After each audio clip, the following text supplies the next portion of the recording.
My husband vanished from our bed last night. Then my sister saw him in London this morning. The call came at 5 a.m., jarring me awake in our Chicago penthouse. My sister, Elise, a transatlantic flight attendant, was on the line from Heathrow, her voice tight with panic. "Sienna, I just saw Lucas board my flight to Dubai with a woman. He's in first class right now." I stood frozen in our bedroom, staring at the empty side of the bed where Lucas should have been. His watch, the one I'd engraved with "Forever Steady" for our 10th anniversary, still sat on the nightstand. "That's impossible," I whispered. "He was here when I went to sleep." Then I heard the shower running down the hall. I crept toward the bathroom, phone pressed to my ear.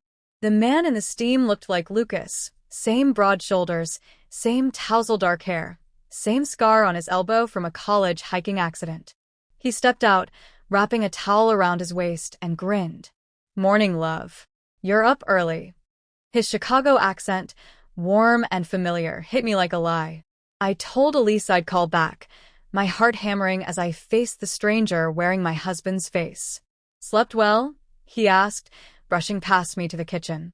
I followed, noting the coffee mug he chose, plain black, not the engraved one Lucas always used.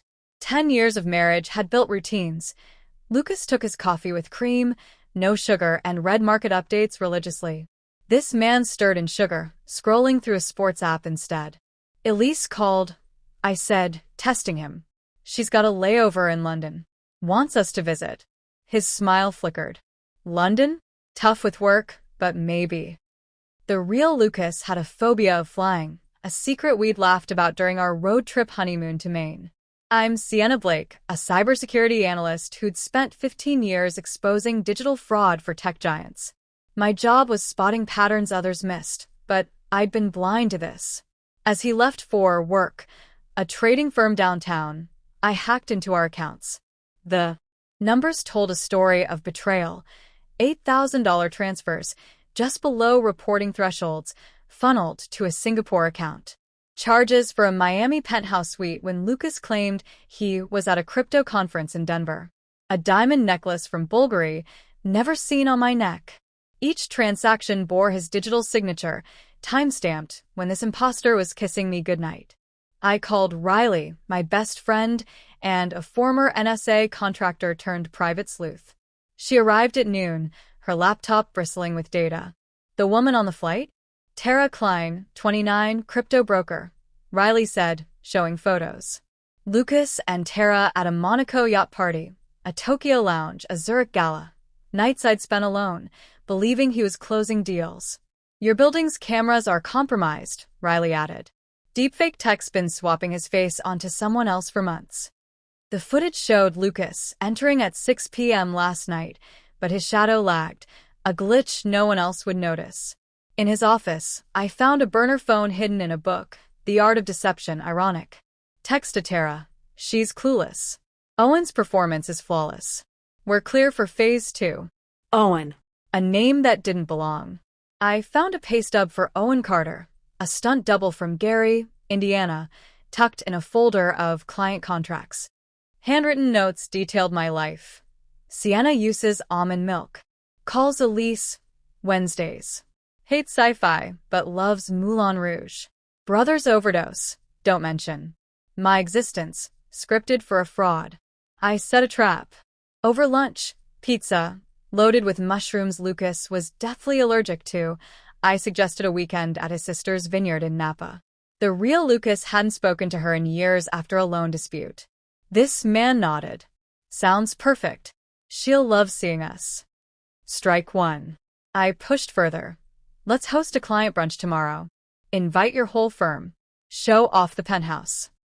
His jaw tightened, but he agreed, typing invites with visible reluctance. I watched replies flood in, hedge fund tycoons, crypto moguls, all confirming. That night, I uploaded a digital snare to our shared cloud, a script disguised as tax files. If accessed from abroad, it would lock our accounts and ping the FBI. At 3 a.m., with Owen sleeping soundly, unlike Lucas, who battled insomnia, I sent encrypted evidence to Riley, burner phone texts, deepfake footage, financial trails. By dawn, Elise texted, Lucas and Tara arrested in Dubai. Tried boarding a private jet. At 7 a.m., clients filled our penthouse, sipping mimosas, confused by the urgent invite. Owen, sweating through his borrowed suit, played host until the FBI stormed in. Owen Carter, you're under arrest for fraud and identity theft, Agent Carla Ruiz announced.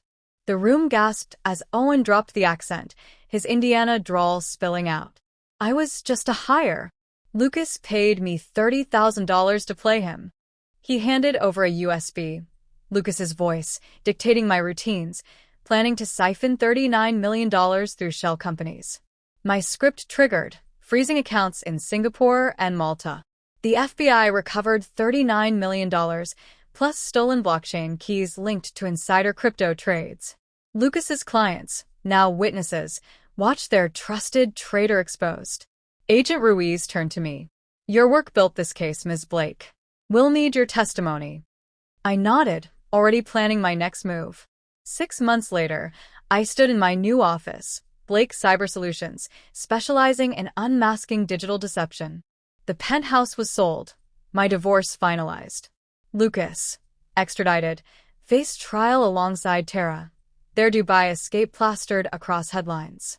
At dinner with Elise at a dive bar, she handed me a letter from Owen. He was coaching drama in Gary, his words raw. I thought it was a gig, not a crime. Your strength turned my mistake into a lesson. A photo slipped out, Lucas and me at our main honeymoon, laughing at a lobster trap. I couldn't recall why. What shocked you most? Comment below and subscribe for more tales of Truth Unveiled.